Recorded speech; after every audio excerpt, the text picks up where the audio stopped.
మీ అందరికీ గుర్తుండే ఉంటది 2020 కోవిడ్ బాగా ఉన్న టైంలో మధ్యప్రదేశ్లో అస్లాం అనే ఒక ముస్లిం గురు ఎవరి చేతి మీద అయితే ముద్దు పెడతాడో వాళ్ళకు కరోనా సోకదని దాన్ని బాగా ప్రచారం చేయడంతో చాలా మంది భక్తులు ఎగబడి వాడి ద్వారా చేతి మీద ముద్దిప్పించుకున్నారు. ఆ ముద్దు పెట్టేగాడికి అస్లాం గాడికే కరోనా వచ్చింది. కరోనా రావడంతో ఆగలేదు. వాడు 2020 జూన్ 4న సచ్చిండు. ముద్దులు పెట్టించుకున్న ఒక్కొక్కళ్ళకు భయం మొదలైంది. కరోనా టెస్టులు చేస్తే 29 మందికి పాజిటివ్ అనేది ఎదురైంది.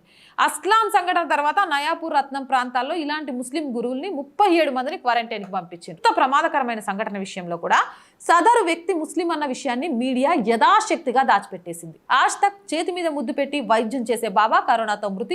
29 మంది భక్తులకు కరోనా పాజిటివ్ అని రాసింది. ఇక ఎన్డీటీవీ చేతి మీద ముద్దుతో చికిత్స చేసే మాంత్రికుడు కరోనాతో మృతి. ఆయన నుంచి 23 మందికి సంక్రమించిన కోవిడ్. మరో 37 మంది బాబాలను క్వారంటైన్ చేసిన యంత్రాంగం అని రాసింది. ఇస్లాం బాబానా అక్కడికి వచ్చింది భక్తుల సెక్యులరిజం అనే పదాన్ని మీడియా ఎంత బాగా ఉపయోగించుకుంటోంది అనేది ఇక్కడ యథార్థంగా కనిపించింది.